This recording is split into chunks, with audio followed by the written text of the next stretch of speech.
One of the strangest dictators in history was Colonel Gaddafi, who ruled over Libya for over 4 decades. Many people suffered repression at the time of his dictatorship, and his police force were ruthless and brutal.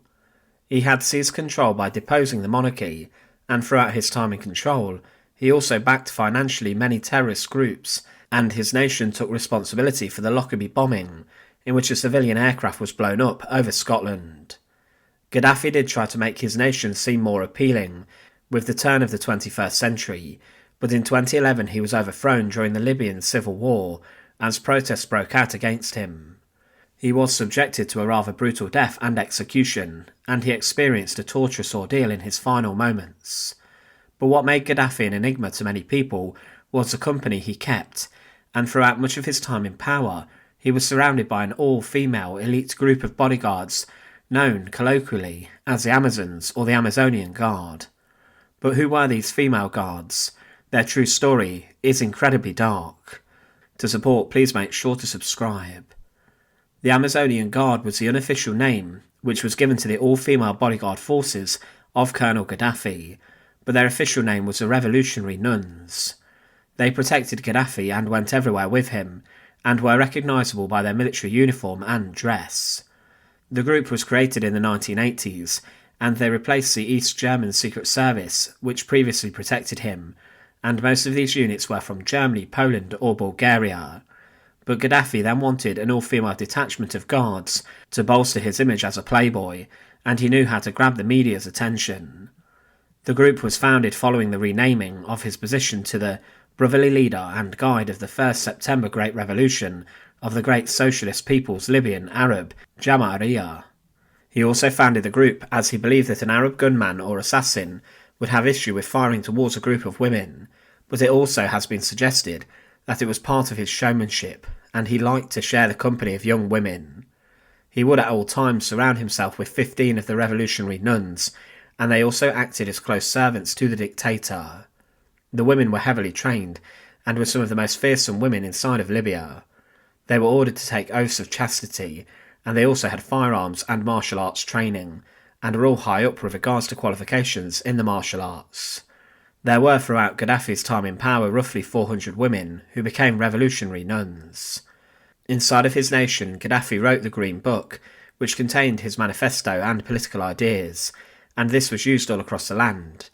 In one chapter of the book, the role of women was outlined, and Gaddafi wrote that men and women were born equal, but there was differences between them.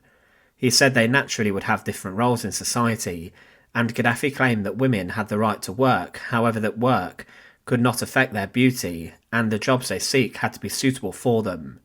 But he also believed that women should be trained for combat, so that they do not become easy prey for their enemies, and for women inside of Libya, having an all-female bodyguard detachment to protect the dictator was seen as progressive. Women had the right to access universities and schools, and they could have different jobs such as being doctors and nurses, and there was little limit. Under the previous king, only 15% of women had attended primary schools, but Gaddafi introduced laws that all girls up to the age of 9 had to attend school, and literacy levels amongst women were the highest in the region. This continued during his time in control, as even by the time of his death, over half of students enrolled in Libyan universities were female. But the Revolutionary Guards, or the Amazonians, had a number of different responsibilities. Their foremost task was to protect Gaddafi 24 hours a day, and they would be housed very close by. They would also entertain him and read him different books, as well as clean up after him. But he had a specific criteria for these women. He would only choose women around the age of 20, and they had to be beautiful, not married, and not had any physical partners. Following completing training at the Women's Police Academy in Tripoli, they were ordered to take an oath, in which they swore to protect the dictator at all costs, and they swore that they would give their life for the defence of Gaddafi's. The uniform of the revolutionary nuns changed over history and time, and throughout different periods. During earlier years they wore grey uniforms and were armed, but over time their uniforms shifted to black-heeled shoes, a red beret and red belt, with camouflage military uniforms. They were permitted to wear jewellery and red lipstick, and they were also allowed to paint their nails. During one large event, the female guards were actually wearing blue military camouflage uniforms, and this stood out when Gaddafi met with many important political world leaders. They made their debut in 1981 in Syria, and during the trip, Gaddafi met with the Syrian president and took his female guards with him. But there were a number of incidents in which the female bodyguards were called into action. In 1998, one of the revolutionary nuns was killed, and 7 others were injured and wounded when Islamic fundamentalists in Libya ambushed Gaddafi's convoy. The killed bodyguard stood in front of him as gunmen pulled up, and she was fatally wounded, and this was a woman named Aisha, who was allegedly the top bodyguard and also Gaddafi's favourite. There was another incident in 2006 in which Gaddafi arrived at an airport in Nigeria. He had with him 200 heavily armed bodyguards, including the women of his close protection detachment, and a huge diplomatic incident broke out as security forces tried to disarm the guards. Gaddafi was outraged and he walked off, and he said he would walk the 25 miles to the capital of Nigeria on foot. In June 2009, Gaddafi also travelled with 300 bodyguards to Italy, and he stayed in a huge Bedouin tent found in a park in central Rome, shunning many luxurious hotels. However, the revolutionary nuns were not without accusations of a darker nature. In a book published following Gaddafi's death, it was claimed that the former dictator was involved in many assaults of men, women and children, and it was claimed that Gaddafi regularly assaulted members of his Amazonian guard. There were further accusations that emerged against him in the final days of the Libyan civil war, as 5 members of the female force did step forward and accuse the dictator of horrific crimes and abuse. Some of these women were even allegedly ordered to execute rebels or face death themselves. Many women refused to testify and tell their stories for fear of reprisal against them.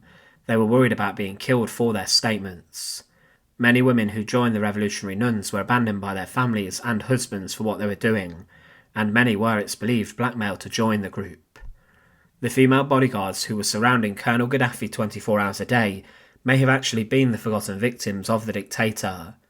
They were tasked to give their life for his protection, but they helped perpetuate the strange reputation that he had.